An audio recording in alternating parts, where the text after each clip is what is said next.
Right. Well, I hope we are streaming. We are streaming. Right on.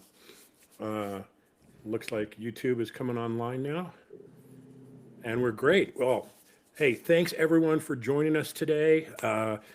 If you don't know me, I'm Kerry Garrison. This is my channel, Trail Traveler. We do all kinds of off-roading and overlanding type content, and I have my first live guest with me today. This is our first live event we've ever done here, so it's really cool. And it's my honor to have John Lumia from Trails Offroad. So, I would imagine if you're here to watch this video, you might know what Trails Offroad is, but if you need a little bit of refresher, John, what's Trails Offroad? Yeah, so Trails Off-Road, we've been around since 2015, and we've been creating self-guided trail guides all over the country. Really, it started with not having up-to-date trail information. So, why would we go out one day and say a trail was easy, and then, maybe it was rated a moderate, and then maybe next weekend we go out and we'd run a trail that was also a moderate, and all of a sudden we're way in over our heads. So we really wanted to make a comprehensive resource to get our difficulty ratings as dialed in as we could, but also to provide a lot of visual content, in the form of photography, videos, and then kind of going through these trails waypoint by waypoint, right? So waypoint's going to be a stream crossing, a rock obstacle, campsite, something you want to know about before you get out on the trails. I started off with 2 days a week of, my Saturday and my Sunday was dedicated to get as much off-roading and fun in as I could. And I just didn't want to waste those 2 days, again, either being bored or kind of scared. So yeah, we started Trails Off-Road, and we're a Colorado-based company, and kind of took off, and we've just been doing it ever since. So it's been a fun ride. And yeah, we just love getting out on trails and meeting people, and yeah, really kind of documenting these trails and telling the story of, why would you even want to be out on any of these trails? So that's kind of the long and the short of it. Now, Trails Offroad started as a web-only service. We would go on there, we would find the trails that we're looking for, and then print out the waypoints and everything and go through it as we're driving along. And then a few years later, the mobile app came out. So what was the advantage of the mobile app? Yeah, so the biggest advantage is we can do offline data on our mobile apps, and obviously just track your position, right? So you're not going to be carrying your laptop around and, with no internet connection out in the middle of nowhere. You might be, but we'd have, now that we have it for our apps, your iPads, your tablets, your iPhones, all that stuff, you can bring all this trail data out in the field and know exactly what you're getting yourself into, not get lost, and yeah, hopefully have a smooth trip. Yeah, for us, it was an absolute game changer going out there, because we're filming trails. We're doing not guides, but we're filming our adventures out there, and to make sure that we're not missing important points of interest. That's where Trails Off-Road for us was definitely a game changer, making sure that, there's, an obstacle here, but if you look off to the left, you're going to see this. And that was huge for us to make sure that we're hitting all the best things along the routes. Yeah, absolutely. So let's dig into it and get started. And now, for you, any of you that have been using Trails Off-Road for a while, if you pay attention, there's been a slew of new features over the past year, just a ton of stuff.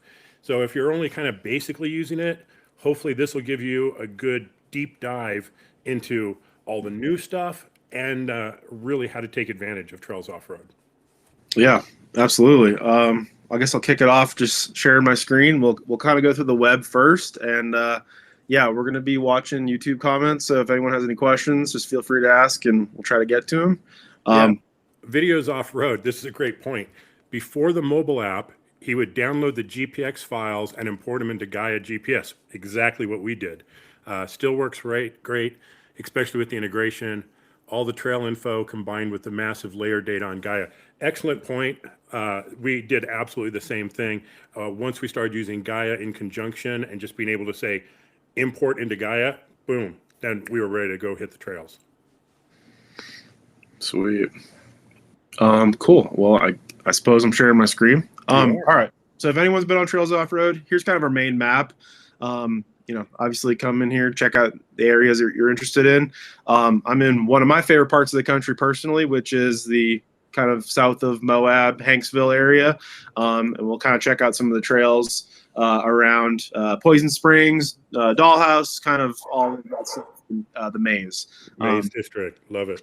Yeah. So we'll kind of start from the left and we'll kind of move to the right. We'll start talking about some of our content and we'll move into some of the features as well. So obviously, as you guys are moving around the map, new trails are going to show up. We're going to show you, the list of trails from the center outward. So, Poison Springs is right here. We've got a few other ones. You can really, just see kind of what's in our area over here, all that stuff. I'm sure you guys have seen this. From here, if you find a trail you either want to do down the road or, if you have a shared list, which we're going to get into, you can add these trails to your lists as well, which are very collaborative. And we'll do a deep dive into lists here in a little bit. I want to take just a quick poll from people. Just do a thumbs up emoji or something if you have not used Trails Offroad and this is your first introduction to it. So let us know if this is your first look at Trails Offroad. Kind of interesting to know, so we kind of know who we're talking to here. All right, continue, John. For sure, yeah. And then as we were alluding to earlier, from here you can also upload your tracks. We love Gaia. It's a great service. We have been using Gaia for a really long time, and we have been very fortunate to have a strong partnership with them, and as well as just downloading GPX. So maybe you have a Garmin device, or maybe you have a different service that you want to take our content and upload that into. You can do that through here. And then we'll kind of, start zooming in the area.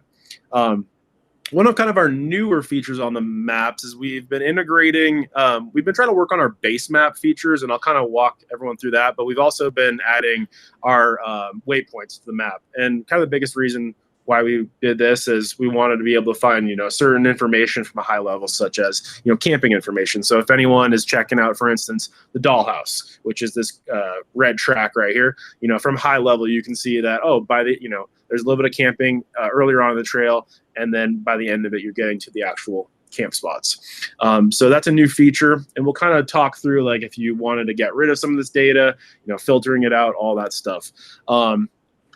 Let's see. So yeah, we obviously have our search bar up here. You can search for a trail. You can search for a city. You can also just enter in, coordinates. So if you wanted to enter in coordinates near you, it'll take you right there. If you guys are looking for a particular difficulty of trails as well, maybe you're just looking for, you want to skip all the greens maybe, and you want to just do, show me everything that's a moderate, you can, or greater, you can do that. You can also filter by the higher level. So maybe you're kind of in that spot where maybe you're on 33s or 35s, and you want to just say, hey, I don't want to see anything that's greater than a moderate, or greater than a difficult, but a little bit easier than our easy trail. So you can do that.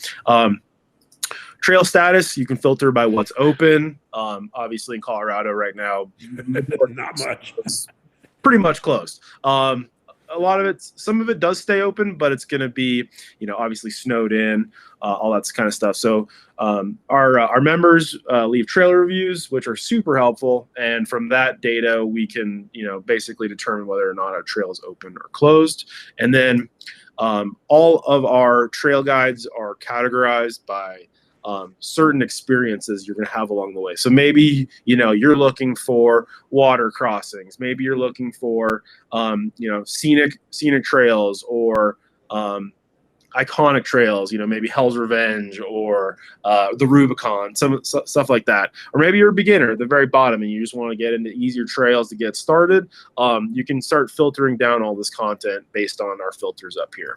And then moving on around, we've got our legend over here, which is going to show obviously all of the different colors you're going to see on the map, waypoint information, roads and trails, who owns what land, which is very important, obviously, if you guys are into dispersed camping, or maybe, you are traveling in this area that we're showing here, which, we're surrounded by a lot of BLM and wilderness area. However, the moment you get into national park, you need a permit to be there, especially to camp. You can't just come in here and camp. You need a permit.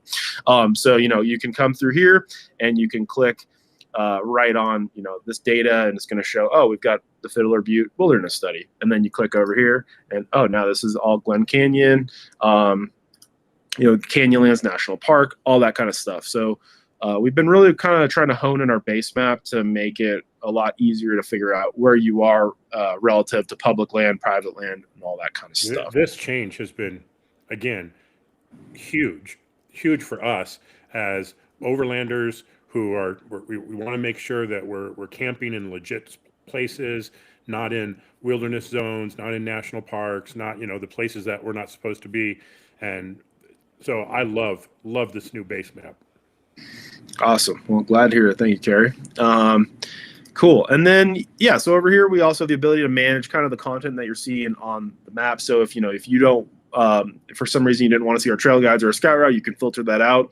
And then the waypoints. Some people might find the waypoints kind of convoluted. If you don't like them, you can just turn them off. Or maybe you just want to find only camping, or maybe you're really only interested in, POIs along the way. You can really start filtering down this data. And then we're going to start introducing some more layers, but we've kind of started off our pilot program with just wildfire data, which John, I think, I know we were probably going to talk about it later, but it might be a good time now to discuss the difference between a trail guide and a scout route. Yeah, absolutely. So we've got two different types of content. Hopefully it's not too confusing, but we started off doing our trail guides, which are our full-fledged waypoint by waypoint content. So, we go out, we map trails, and if there's a pertinent piece of information along the way, we are going to go record that. And I'll kind of do a deep dive into our actual trail guide here in a second. A scout route is just basically a track and a few photos to kind of sum up the experience. And I'll kind of walk through that. And then I'll show you a cool feature on the scout routes that we can use to kind of help us prioritize what is worthy of a trail guide, right? Because I'm sure everyone's been on a road that maybe it was kind of a dud, right? And so we want our trail guides to really represent the high quality trails, or the trails where, if you're traveling out of state and you've never been there, something that's going to make your experience meaningful and, make the most of it. So some trails are just, again, they're just not that kind of cool. And, we just want to try to go map everything, but really prioritize trail guides for meaningful trails. And I'll kind of do a deep dive into a scout route and a trail guide here in a little bit. So that's kind of our area of managing. We also have a satellite layer as well. Click on that, and you can see, satellite data. Cool. So that's kind of that. And then just recently, within the last year, we have the ability to create content on the website and the apps that you can use to either reference for yourself, or you can share with other people, and make sure all your buddies are on the same page before you guys go hit the trails. So for instance, come in here, you can create a track. So if they came over here, boom, we'll start a little track.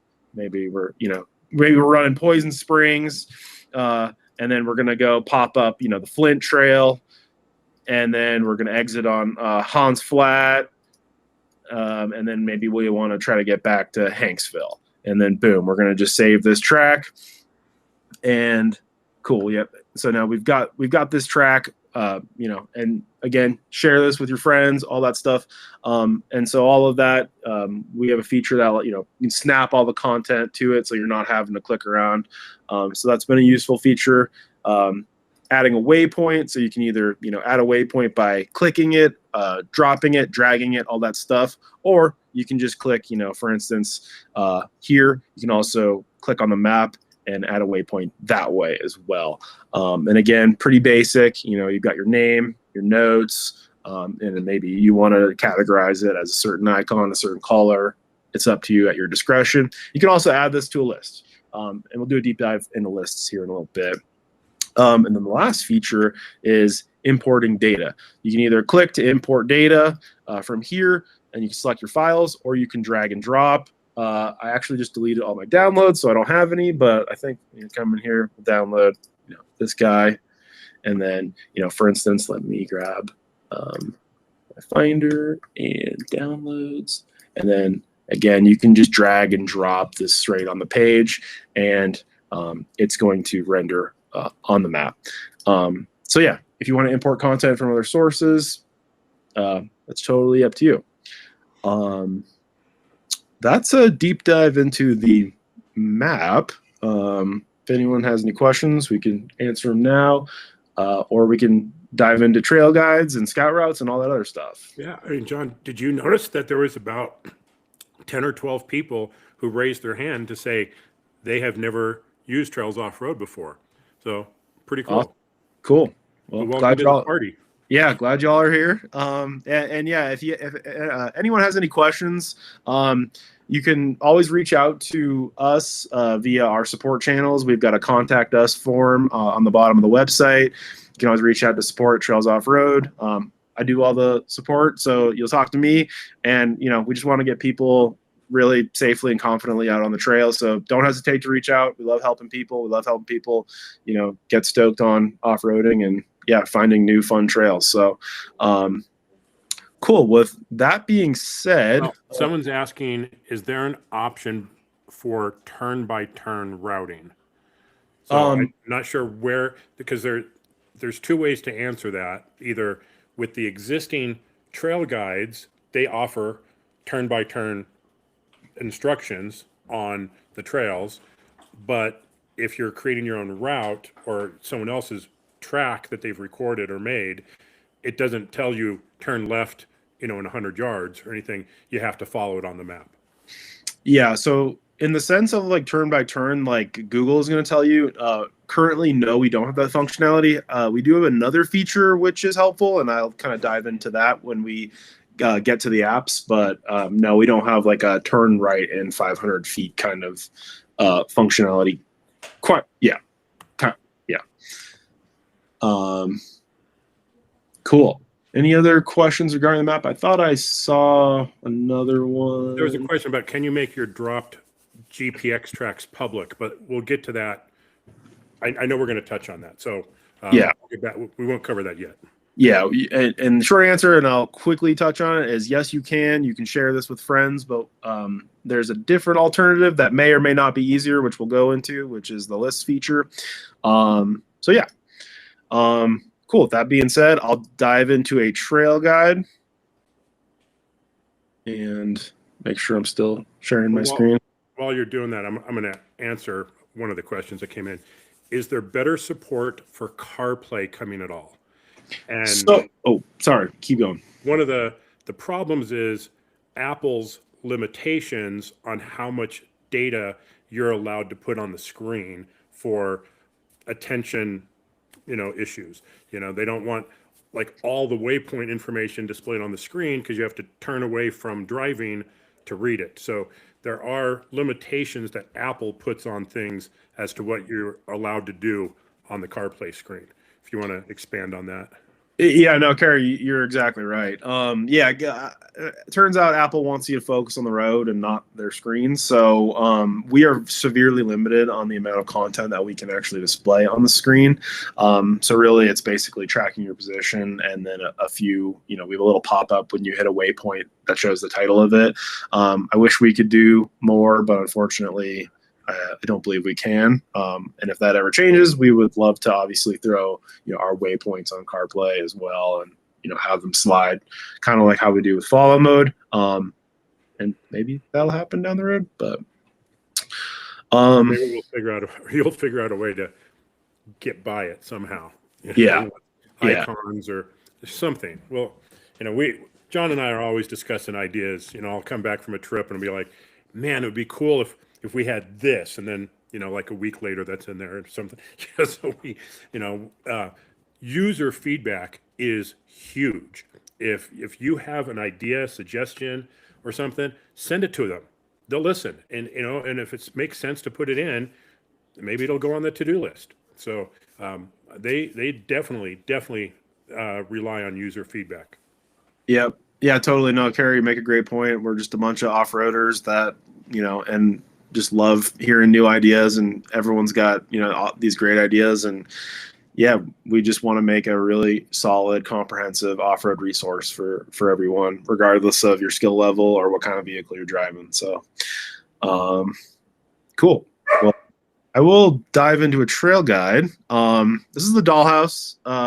This is in, again, Canyonlands, one of my favorite trails. Absolutely beautiful. And it's a pretty hard trail. We rated 5, but we'll kind of walk through it. So obviously we've got our map. You can pan and zoom around. We've got our 3 kind of basic photos up here, our hero shots, kind of why would you even want to be out there in the first place? Obviously there's these amazing multicolored spires up here. We tried to get a picture of the hardest part as well, so you kind of know what to expect. For instance, this is my buddy TJ on 35s here, and you kind of, gauge the size of this ledge based on, those parameters, and then an example of what a camp spot might look like. So you can kind of get a feeling, and we'll kind of do a little bit more deep diving into the waypoints here in a little bit. All of our quick information, we've got 2 difficulty ratings. So if you ever see 2 numbers staggered, our first rating, our difficulty number is the mandatory obstacle. So you have to be able to complete a 5 rated obstacle to get through the entirety of this trail. The second number, which in this case is exactly the same as the first number, is the optional obstacle. A differentiator, if we take like the Rubicon Trail, for instance, I think we rate that a 6-10, whereas you need to be able to complete a 6 on that trail, but there's also 10 rated obstacles. So depending on if you're on like 37s versus 40s, different built vehicles can go have a different experience based on these 2 numbers right here. So that's kind of the breakdown. It's again, we've got our statuses. It looks like people have been out there. As a few days ago, it's still reported as open. Some basic information about the trail, right? How long it is, which is one way. This is a almost 21 mile trail one way, rated a 5. It is fairly slow going, so you can expect about 10 hours to get in and out of this trail. Before you do that, get a camping permit. Yes. Camp at the end and come out the next day. Awesome place to camp. Just saying. Yeah, true. We do link all the permit information as well. So if you're curious about camping out here or anywhere that requires a permit, you can click here. And then some basic other information, right? How high is the elevation at the highest point, which in certain areas of the country, obviously like in Colorado, a lot of people see, it's bright and sunny in Denver at 70 degrees in February. And then, can I go to, Kingston Peak? Well, the short answer is no. Gates are closed, but anyways, 10,000 feet, it's a very different story, right? So, we do a shape of the trail. So maybe it's an out and back, maybe it's a loop, just to let everyone know kind of, how we categorize that. Typically open. So again, unless there are dates specified by the management agency, such as, the Forest Service, most of these trails out in the desert are going to be year round. So no issues going out there. And that's based on whatever the government data says. If it snowed like 3 feet out here, it would still say year round. You have to use your discretion before you go hit the trails. Best direction, this is really only applicable if for some reason there's a sketchy shelf road maybe, or, uphill always has the right of way in the off-roading space. So some trails are just suited better to go up than down. So for some reason, this trail was that, it would say like, for instance, west or something, which, we're going to try to let everyone know that we're going to try to get you traveling uphill as best we can, going down sketchy shelf roads where you're the one responsible for turning around. Never a fun time. So we really kind of want to try to avoid those experiences. Official trail name, and then the nearest town with the nearest services. So if you're trying to find gas, food, ice, whatever that might be. And then, we've got a few tools over here on the right. Again, uploading your tracks to Gaia GPS. If you like it, that's one click of a button and boom, it gets shipped over to Gaia. It's not only the track, which is the color coded to the difficulty, it's also all the waypoint information as well. So I believe this trail has 31 waypoints. So it'd be the red color coded track for difficult, as well as the 31 waypoints would go over to Gaia. Same thing when you're downloading the GPX file. We're going to export everything out for you. Directions to. This is going to be, if you're looking for directions to the trail, we're just going to link you over to, Google, and, maybe you're trying to get there from home, or maybe you're already at Hanksville and you want to know, and you can punch that into Google and it'll take you right here, kind of thing. So yeah, you can get directions. And some trails, obviously, this one you wouldn't want to do the trail end because it's an out and back. So, but some trails, it's better to have that option of running them either from the end or the beginning, depending on how they fit into your adventure. And then you can share this trail with other people, copy it, share it to Facebook, what have you. Some people do like printing off this content, and I don't blame them. Sometimes technology is finicky. So if you really like paper, you can print these trails out with pictures and all that other stuff. And then you can add these trails to a list as well from this screen. We did briefly touch on the categorization as well in the previous screen, but we do categorize all our trail guides based on what you're going to experience while you're out there. So camping, desert, iconic, overlanding, scenic, these are all kind of the categories you're going to experience along the way. We give you a little paragraph, again, about why you'd even want to be out there on the trail. And then moving on down. Kind of what separates us, I feel like, from the competition or for other services are our difficulty ratings. So we obviously go out there, we map everything. All of our content gets rigorously QA, QC'd before it sees the light of day. We really need to see photos that back up. If we rate a trail of 5, we got to see photos that make sure that, the photos we're seeing match the 5. So for instance, we have recommended a certain vehicle for the dollhouse, which would be a lightly modified 4x4. You could probably do this in a stock Rubicon, but that kind of teeters on lightly modified, I would say, double lockers and 33s. But if you're in a, Toyota Tacoma or something, you're going to want probably a locker and 33s, 35, something like that. And then we have 14 different concerns. Hopefully it's not too hard to see, but if you're in a bigger vehicle, perhaps full size, you might show a width restriction. Maybe you're with somebody who does not like shelf roads. We're going to mention that, or off camber, all that kind of stuff. For this case, it's just impassable when wet, which is very common in Utah. They've got a lot of bentonite clay, and if it's raining, you just kind of more or less don't want to be on the trails in Utah, as kind of a rule of thumb. I'm sure everyone's seen the video of a vehicle getting stuck. Is very sticky stuff. So, and then we try to summarize again, really dial in these ratings to let our members know why we're rating these trails the way we are. So, for instance, this trail is mostly a 4, but there is one obstacle that's going to bump it to a 5. And again, you need to be able to complete that 5 obstacle to get to the end of the trail and back. Moving on down. This is a fun feature. I love the community consensus because it gives us an idea and it gives our members an idea of how accurate we are with our ratings. So we've got, it looks like about 13 votes total. And it looks like we're mostly spot on this guy. We're kind of teetering a little bit on the easier side of the 5. But, I think with confidence, you come here and say, I believe this trail is going to be a 5 based on the community consensus. And all of this data is derived from our trail reviews, which I'll dive into here in a little bit as well. So leaving trail reviews is super important for our members to, it really helps out our members just get out on the trails, make sure they're getting out there safely, confidently, not getting over their head, all that kind of stuff. And then what defines a 5? So can you just go over what is a 1, 2, 3, 4, and 5? 6, yeah, 7, 8, 9, 10.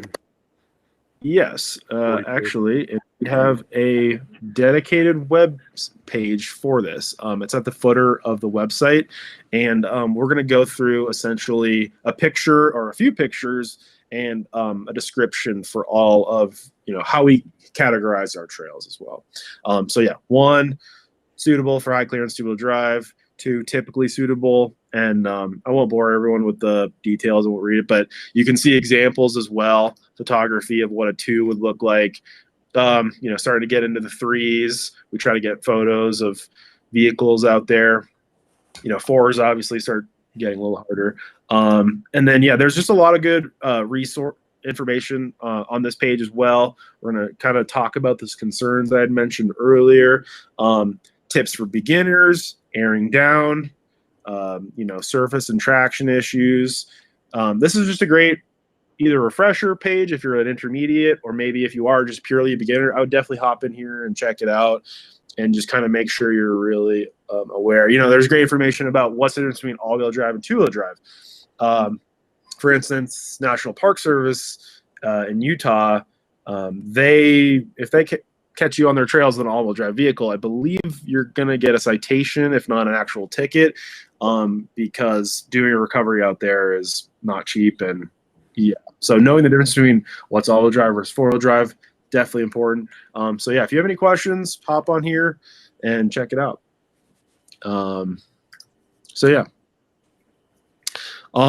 And then I didn't distract you too much there, John. No, you're good. No, this is great. This is great interjection. It's very pertinent to kind of what we're talking about. So then follow up to this is, are the ratings usually made with a Jeep in mind?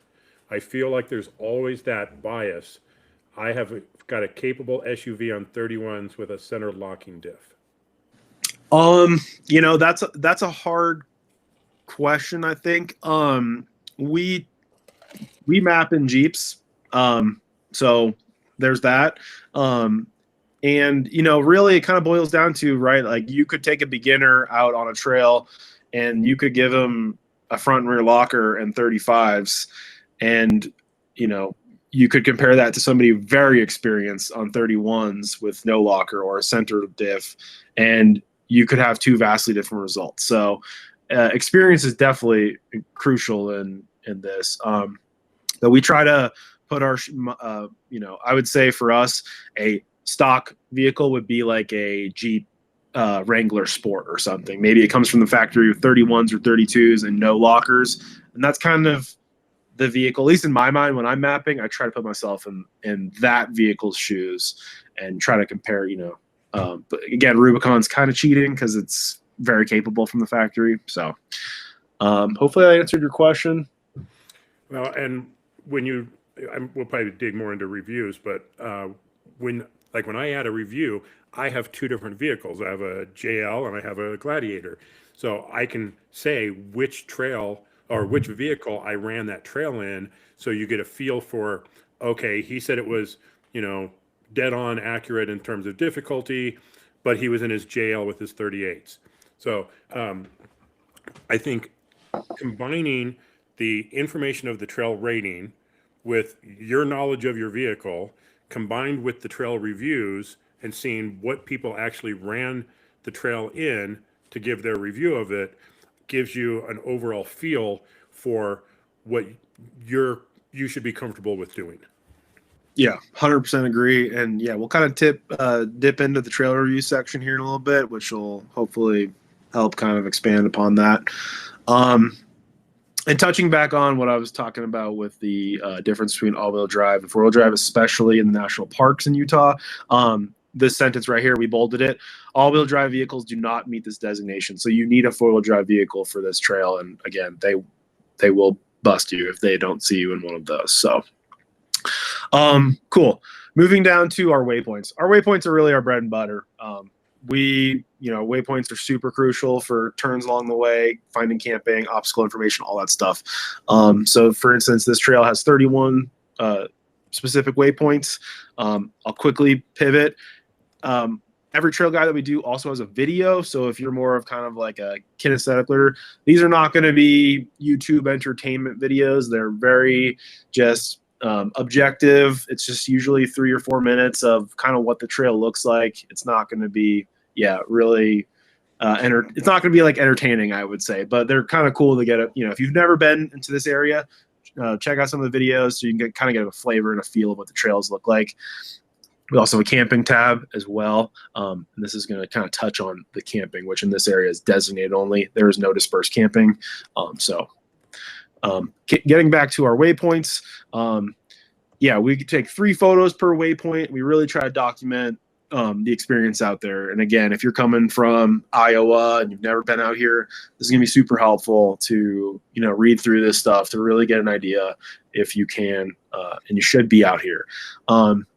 And again, obstacle information. We denote all of our waypoints. We categorize them to the best of our ability. So again, camping. What does this campsite actually look like? Yeah, it's pretty flat and nice and open with some scenery, so that's pretty cool. And again, this is mostly, there's a lot of obstacles along this trail, but again, it could vary, right? You could have a lot of points of interest. You could have a lot of turns in the road, all that kind of stuff. And so this is just one of our thousands of trail guides that we do have nationwide. Ton of really good content. You can really get a flavor. Again, it looks like pretty steep pitches and all that kind of stuff. So, yeah, this is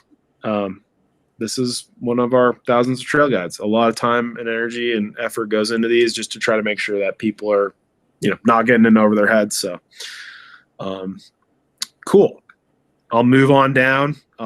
Feel free to come on, check out our trail guides, all that kind of stuff. Do a wave or a hands up if you would like to see an icon that tells you if you're going to get pinstripes or not. That's why you buy a white Jeep, Kerry. Yeah, black was a poor choice. Cool. All right. So kind of touching on the previous question is like, hey, could I do this in a 31 with no lockers or center locking diff? And the question really is, I think with enough reading of the trail reviews, you could make that determination. So, this gentleman, he ran it in a 2004 Mitsubishi Montero, 33-inch tires and a 2-inch lift. He thought the accuracy is spot on. And what's cool about the trail reviews is, people can leave photos, they can leave videos. That's a cool picture, so I'm going to thumbs up it. And then, we've got a few tags along the way. But yeah, essentially people are going to leave their content on here. It looks like this gentleman in a power wagon, which is awesome. He got out here and he left his pictures, which is so cool to see all this stuff. I mean, really, I love reading people's trail reviews just to see all the experiences. I mean, I don't think it gets any better than that right there, honestly. That's so cool. And yeah, got an awesome, looks like a Chevy Colorado there, perhaps. Yeah, people can leave their reviews, what they thought of it. Ford Ranger getting after it. That's awesome. So yeah, if you ever kind of are on the fence about whether or not you should do a trail, definitely hop into the trail review section and just see how other people are feeling about it. It's going to be probably one of the more helpful aspects of our product as a whole. We got our man Dewey Jones down here. Dewey Jones, shout out Dewey. Great YouTube content. Yeah, so that's kind of our trail guide in a nutshell. Kerry, looks like, yeah, you left a video on here, which is awesome. So, cool. Okay. Well, I was gonna answer this in the text, but it's probably worth bringing up. Is there any information if an off-road trailer is doable? The problem there is there's such a wide variety of trailers that it would be next to impossible to say yes or no. My off-road trailer is extremely capable. It's relatively short. I can take it on the dollhouse. I've taken it on the dollhouse. But if you have a Opus Air, there ain't no way that thing's going down the dollhouse. So it would be difficult to add a trailer compatible rating to it. Yeah, we get that question quite a bit, and we've been noodling on how to implement getting that data out. But yeah, Kerry, you're 100% right. I mean, it's so variable, right? You've got how long is the trailer? How wide is it? How big is it? What's your experience with trailers? How heavy is it? How big are the tires on it? All these questions. So it's a bit harder to do. And then just personally, most of us who map for Trails Offroad don't run trailers. So unless, somebody wants to hand over a few trailers, we'd love to take them out. But yeah, it'd just be kind of hard for us to kind of really paint the picture of a trail. Since none of us really run them, but I mean, they are really popular, and it is cool to see them out on the trail. I mean, my opinion, I'll just throw it out there, for most, not all, but most off-road capable trailers, you're typically fine if the trail rating is a 4 or lower. If you're really experienced and you have taken your trailer on difficult trails, maybe you can get it through a 5 if you really, really know what you're doing and it's, not very long. But a 6 or up, unless you're dewy, you should not be taking a trailer on the trail. Yeah. It makes for good video though. Yeah. Cool. And then I'll dive into one of our scout routes, which is kind of our light version of a trail guide. We don't have any waypoints along the way for scout routes. We do have the same 3 photos: the hero, the hardest part, and what camping would look like. This is an awesome side quest along Poison Springs, by the way, if anyone is looking to go camp. And again, some basic information about the trail. All the same trail tools we had earlier: uploading the guide, downloading the GPX. The one feature on a scout route that we obviously don't have a trail guide is the ability to upvote. So if you want to see a scout route become a trail guide, you can go out and you can upvote these routes. And this is super helpful for us because, we can't get to everything, right? And so if our community is saying, oh, hey, we got so many upvotes on the scout route, it helps us go and prioritize the next trail guides that we need to map. So that's super helpful. The rest of a scout route is going to be outside of the waypoints because we don't have those, unfortunately, on our scout routes. It's just going to be a brief little description, our community consensus, our trail reviews, everything is the same. So yeah, you can hop on here, you get a good flavor of, and then this trail in particular, there's a awesome slot canyon at the end that you can hike to. So that's, again, we try to get multi-adventure content.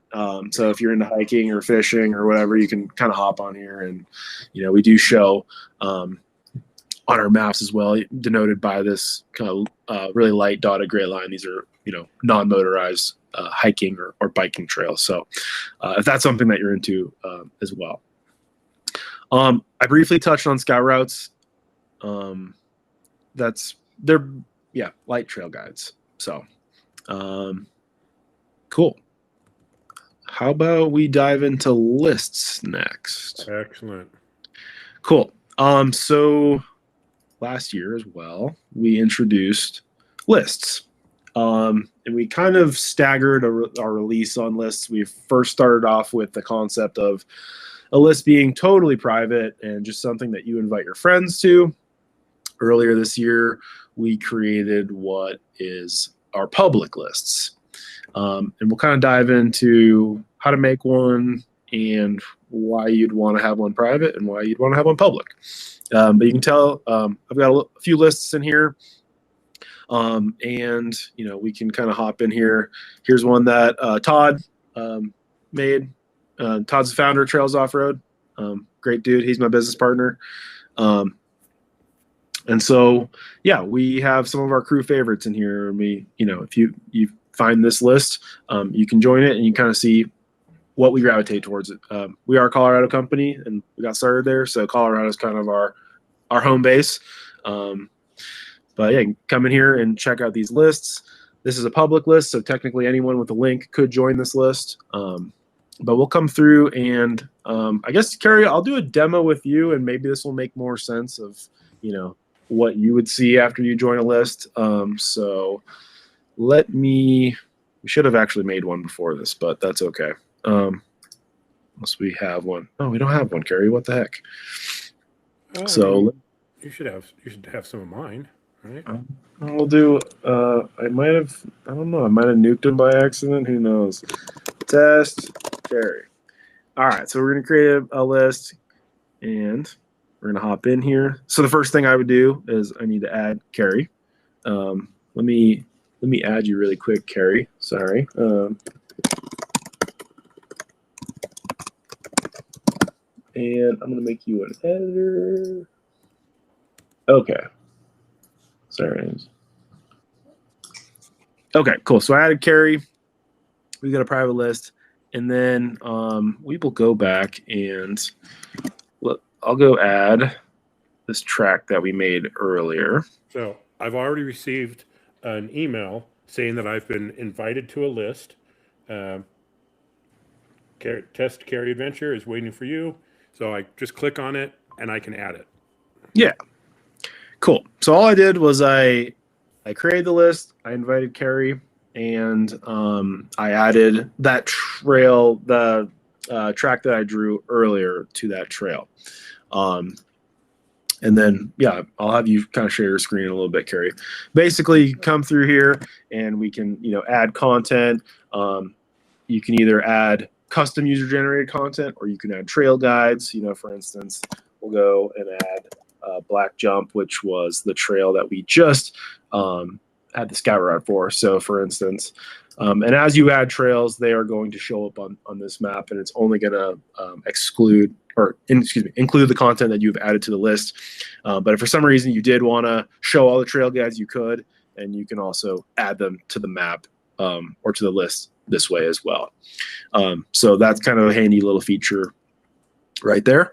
You can also leave comments. So if we're going to say like, hey, Carrie, I want to run this in 2 weeks. Boom. He would get the comment, he'd get notification, and then he can respond back. And it's kind of cool. You can just have a little chat in here going on just in case, you forgot the notes, or maybe you use 3 different messenger apps or whatever. So we just wanted a whole like planning experience to go on inside of the list and not have it be kind of in a million different places. So yeah, that's how you would create a list. If for some reason we wanted it to be public, we could go through here and flip it to public. And again, you can read the descriptions, but basically anyone who has the link can join it. You can add a cover photo if you want, if you have something cool. For instance, if we go back here, we've got our badge of honor trails, which John, let's clarify something there, because there's a difference between like a public trail in Gaia and a public trail in Trails Offroad. In Trails Offroad, it may be public, but somebody has to have the link to it. That doesn't mean I make my list public and now everybody who's using Trails Offroad will now see that. That's not how it works. That's an extremely good differentiator. Yeah, exactly. And so we'll touch on the concept of a public list. So for instance, let me go and find a public list that we have created. And this one was from Ryan Boudreau. Shout out Ryan Boudreau. He created this awesome list, which is public, and it's part of the ultimate 6-night Teton camping trip. Now, this one is public, and we need a better way of kind of disseminating these links to our members. Basically, you could join this link, you could follow it, and then all of the content from these lists will now show up on either your web platform or your app.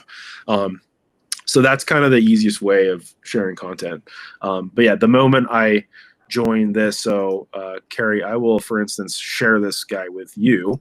So let's go grab this guy and we'll open it. And now, for instance, Carrie, I'm going to do this off screen, but let's go to here and sorry, let me go find the chat really fast.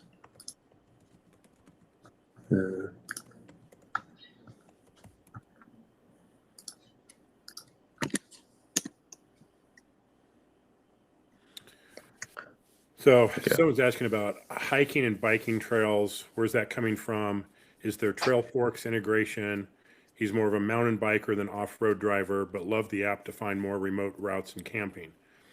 But Trails Offroad is really geared for vehicle travel, not hiking or mountain biking. Yeah, Carrie's absolutely right. We really focus on highway legal 4-wheel drive vehicles. And so far to say that we really, the highway legal portion of it is our main focus. So there's a lot of people with Razors and UTVs and OHV vehicles. And while you can use Trails Offroad to try to find new adventures, we really focus on Jeeps, Toyotas, Fords, anything with a license plate. So anything you see on our website will be always highway legal focused. So cool. So Kerry, I did just share you that link. I don't know if you saw it. Yep, I have it. Cool. And then I guess maybe it makes more sense for you to share your screen now to see what you're seeing, or to show what you're seeing. Sure. Let me stop sharing. Oh, I believe I might have done that. So I received a text from him. I just clicked on it and boom, here it is on my screen. So Yeah. very, very simple. Yeah. And then do me a favor, Kerry, go to the trail map. Yeah, go up there.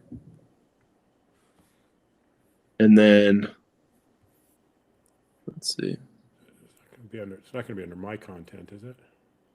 It should be under lists. I have a lot of lists. We do have a lot of lists. Oh, did you follow it? Oh, no, I did not. I just clicked on my text for it. If anyone has any technical issues with Trails Offroad, Follow. hit me up. I'm your guy. Here we go. All right, now go back to that other map and then see if it. There you go. And just like that, Kerry followed the list, and now all this content would be synced to his devices as well as our web platform. So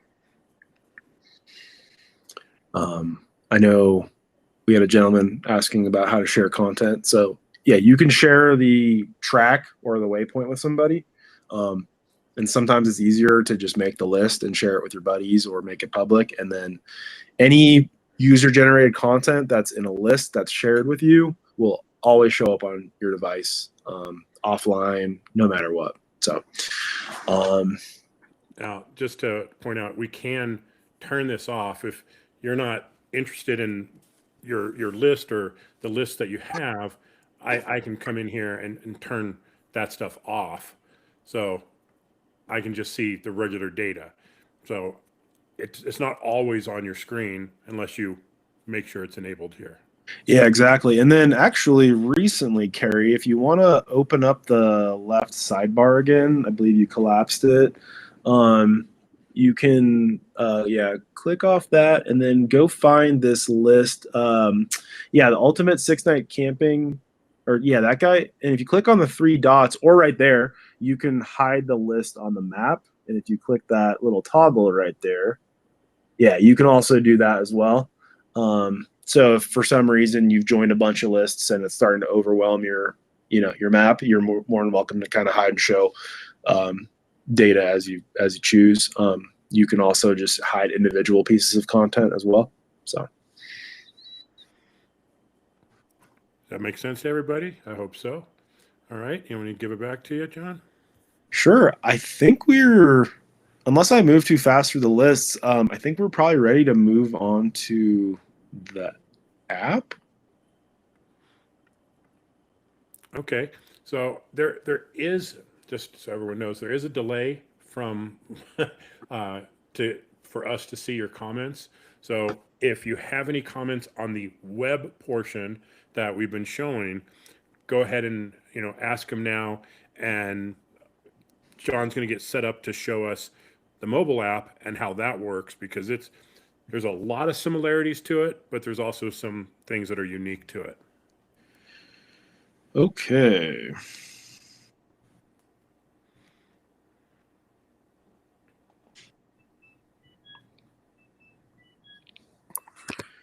So let me pop back in and share and let's see.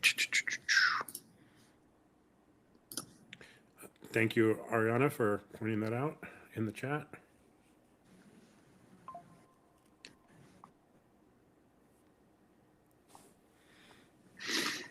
Okay. I can no longer see anything but my app. So I guess, Kerry, give me a thumbs up. Your app is working. And just so people know, this is available for iOS and Android.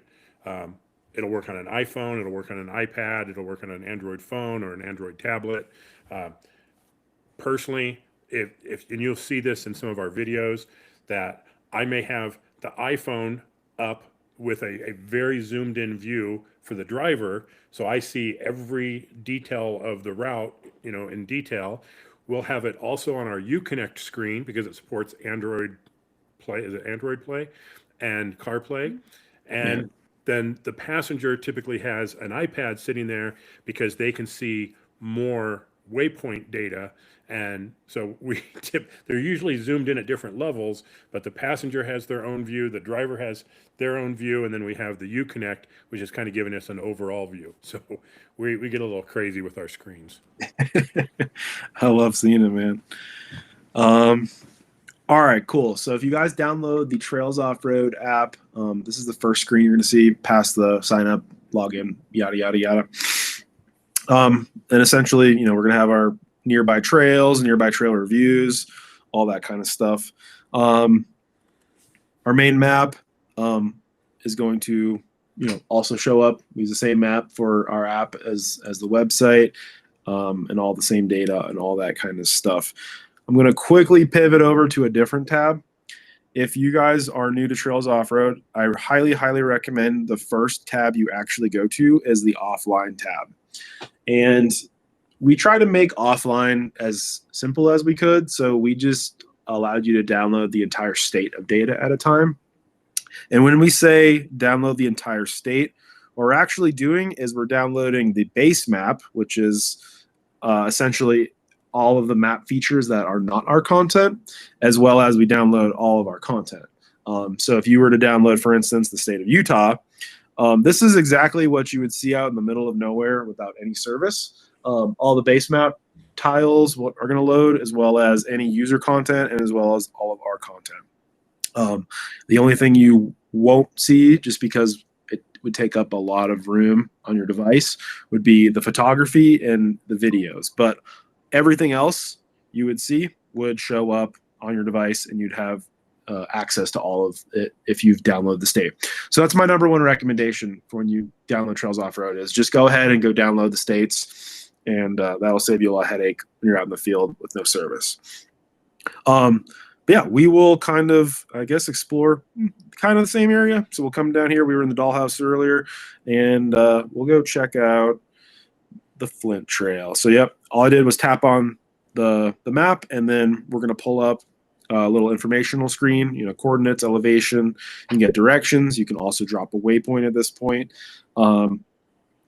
Our trail guide layout is going to be somewhat similar to the website. So you're going to have, all of the basic information, all that kind of stuff, highlights, technical ratings, waypoints, community consensus. I won't do a deep dive into the trail guide. It's essentially the same format as on the website, but if anyone has any questions, please let me know. We had a gentleman ask a question about, do we have routing navigation on our app? And the short answer is no, we don't. However, we do have, if you click on the navigation options button on the bottom, we do have a feature called Start Follow Mode.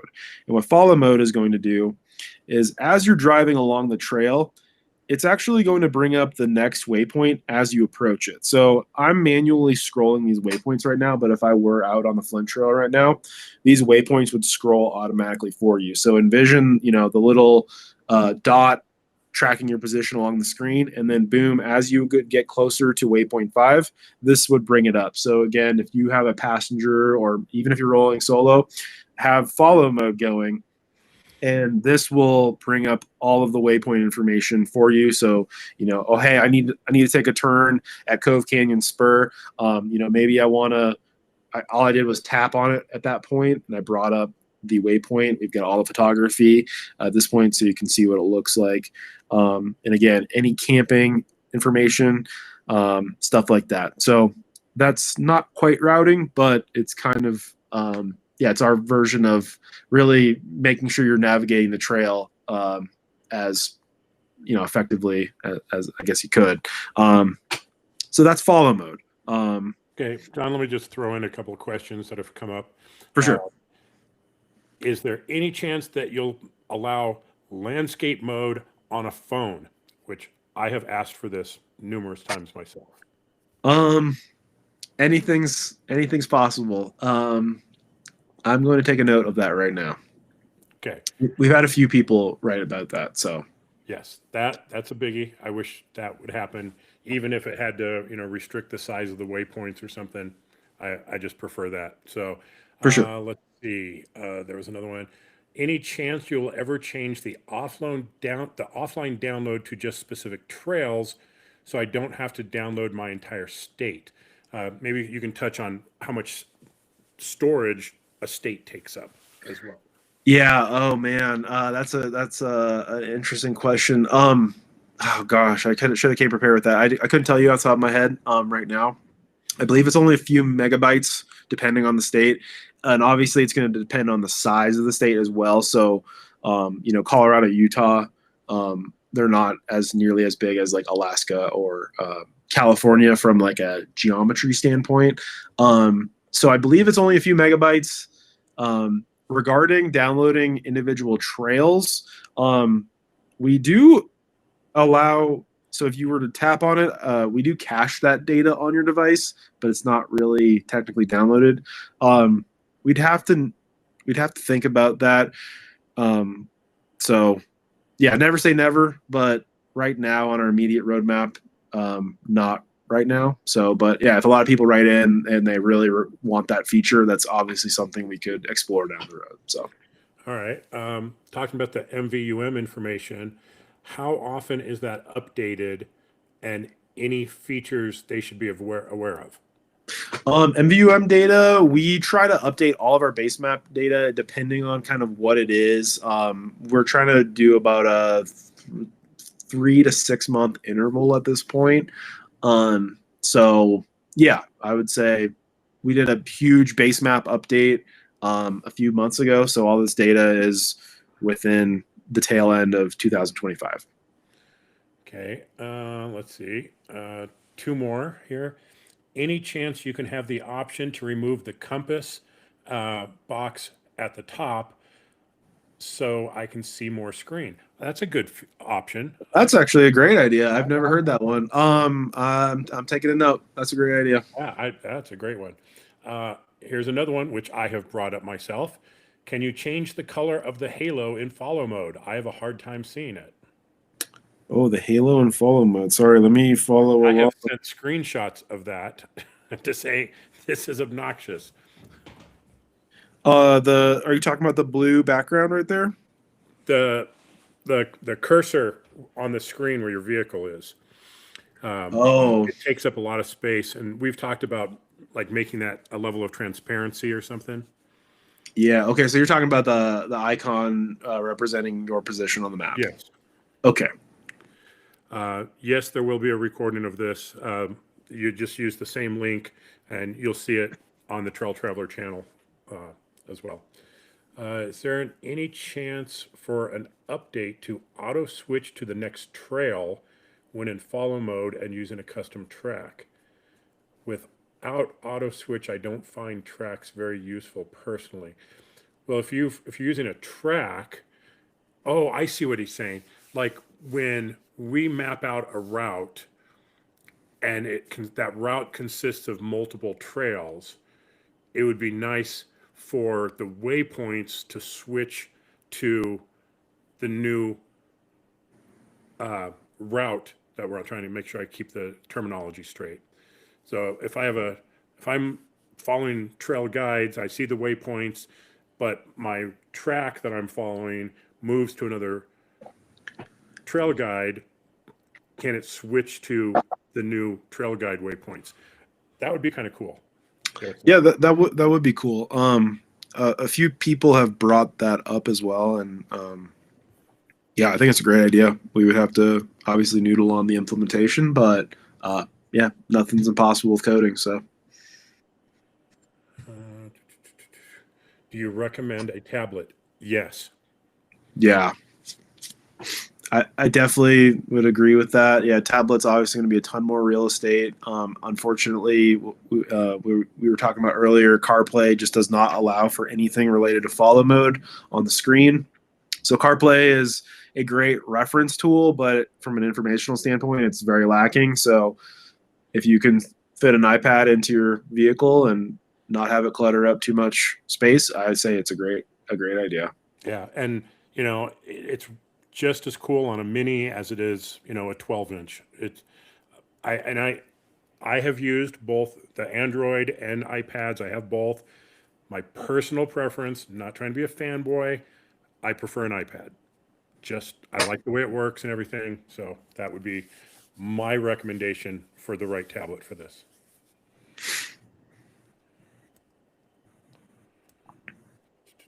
Okay.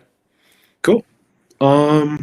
All right. And then, yeah, I'll quickly touch on the features. So obviously on the left lower portion of the screen, we have our tools. Our first one is going to be our legend, very similar to what you guys saw on the website. Symbols, land management, all that kind of stuff. If you ever questioning what you're seeing on the map, that should be able to answer those questions. Second button down is all of our filtering, our map settings. So you can pick, similar to what the website was showing, satellite, pick a difficulty range. You're trying to filter out experience, statuses, if you want to show waypoints or not. And, if you want to hide for some reason trail guides or your tracks or waypoints, all that kind of stuff. That's the filters. The third button down is the ability to add a waypoint. So I am currently at home. And so it's going to drop a waypoint at your position. You can also tap on the map, for instance, and add a waypoint here as well. Title it. You can tap on the waypoint icon right there. I don't know if it's not showing my taps. All I did was tap on that blue waypoint looking icon next to the title input. And from here, you can, say bathroom, whatever, make it yellow, change the title, add a note, hit save, and then boom, you can drop a waypoint. And then the last button is just the recording feature, which pretty self-explanatory. You're just going to record your content, record your tracks, all of that stuff that you can add to a list or share it directly with friends. So yeah, I'll quickly spin up. I don't know if it's going to work unless I go walk around my house. But essentially, yeah, it's just going to, it's going to track your position, and you can, pause the track, finish it, all that kind of stuff. So yeah, save it, blah, blah, blah. That's pretty much it for the map features. I hope I touched on everything. Yep, lists, as you can tell, everything's synced. So I added those 2 scout routes in that user track to test Carrie, which Carrie should actually be seeing all of this content. He should see that track and any of this content synced to his device. All of the comments that, if you and your crew have left on there, I can add my friends. I can change the access, all that kind of stuff through the lists feature.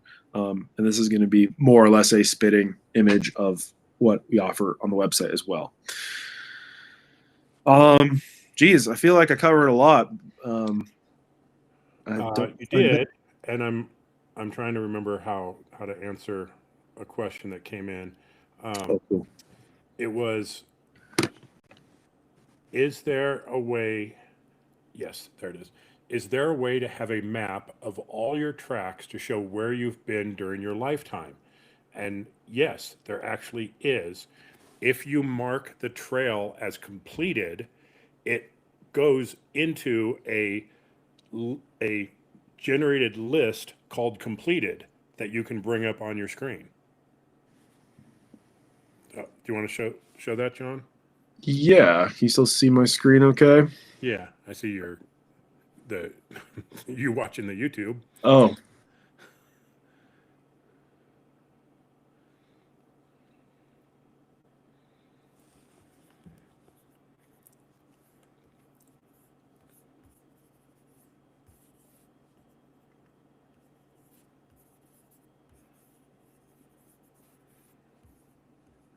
let's see here.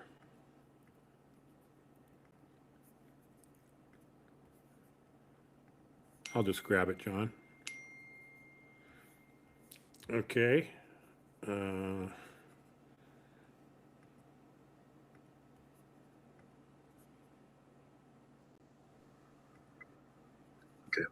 So, sorry, Riverside kicked me out. It happens. Okay, so I got my screen up here. And if I come over here to my content, or actually, could have just done my lists, right? There, I have a list in here somewhere, completed. So every trail that I do, I mark as that I've done it. And now I can see all the trails that I have done myself. Yeah, and I believe we've coded it in that every trail review that you've left also goes into your completed. So, Nice. Okay. yes, so that kind of auto-populates as you leave trail reviews. So, Very nice feature. All right. Well, I think we're wrapping things up here. And I'm going to just kill this real quick here. Excellent. All right, let's go back, make sure there's any questions here.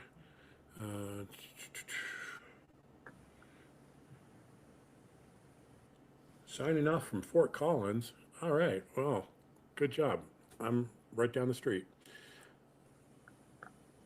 Okay, maps. Okay, I think we've kept up with all the questions here.